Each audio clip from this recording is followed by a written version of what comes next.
और माँ गंगा दशहरा का पर्व आज हर्षोल्लास के साथ मनाया जा रहा है। आप चूँकि नासिक से आए हुए हैं, क्या कहना चाहेंगे? जैसे माँ आज जो गंगा का प्राकट्य दिन है, गंगा दशहरा का जो पावन दिन है, तो इस पावन दिन के ऊपर मैं सभी देशवासियों को और काशीवासियों को बधाई देता हूँ। और सबसे जैसे अनुरोध करता हूँ कि जैसे हमारे महाराज जी ने बताया कि हम सबकी स्वयं जिम्मेदारी है, सरकार तो उनका काम कर रही है, तो गंगा हम स्वच्छ निर्मल कैसे रखेंगे ये हमारे भी जिम्मेदारी है। और काशीवासियों को मैं आह्वान करता हूँ, हर सबकी हम जिम्मेदारी है कि गंगा हम पवित्र, स्वच्छ और अविरत कैसे रखेंगे। पर्व बड़े हर्षोल्लास के साथ पूरा विश्व मना रहा है, क्या कहना चाहेंगे? वासुदेव कुटुंब की भावनाओं से प्रेरित होकर के आज माँ गंगा के इस पावन तट पर सभी श्रद्धालु जन, सभी श्रेष्ठ जन यहाँ पर आज उपस्थित हैं। हमारे बीच में नाथ संप्रदाय से कलकी महाराज जी भी यहाँ पर आज आए हुए, मैं उनका भी स्वागत करता हूँ। तमाम से अलग अलग प्रांतों से 10 प्रांतों से भी हमारे साथ यहाँ पर लोग आज इस गंगा दशहरा के पावन अवसर पर उपस्थित हुए हैं।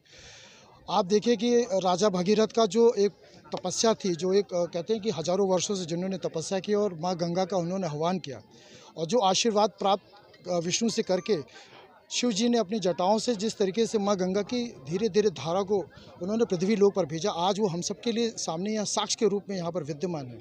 और माँ गंगा की ये अविरल धारा, जो निर्मलता है, जो इसकी पवित्रता है, न जाने कितने करोड़ों वर्षों से आज बहती चली आ रही है और हमारी आस्था का एक प्रमुख केंद्र है, हमारे सनातन संस्कृति की एक मूल आत्मा है।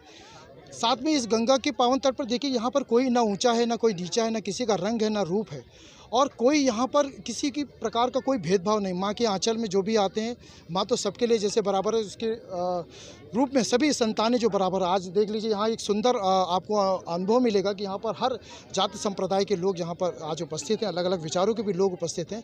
माँ गंगा के इस पावन पर्व को हम लोग बड़े हर्षोल्लास के साथ मना रहे हैं। आज अभी चुनरी मनोरथ का कार्यक्रम हुआ।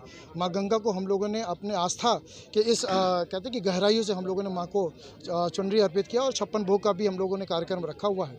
तो माँ को 56 भोग का भी हम लोग श्रीमद् भागवत से, कृष्ण जी से हम लोग प्रेरित होकर के माँ गंगा को 56 भोग का भी हम लोगों ने प्रावधान रखा हुआ है। तो सभी शाम को हम लोग सभी श्रद्धाजनों को हम लोग यहाँ पर प्रसाद भी अर्पित करेंगे। बात किया जाए, काशी प्रधानमंत्री का संसदीय क्षेत्र भी है और प्रदेश में योगी की सरकार भी है और दोनों सरकारें सनातन धर्म को लेकर काफ़ी चर्चा में हैं और सनातन धर्म के लिए देखिए, लाखों वर्षों से जो गंगा मैया हम लोगों की मोक्षदायिनी रही है, पापनाशनी रही है, ऐसी माँ गंगा की सुरक्षा संरक्षा की बहुत ज़रूरत है आज के समय में।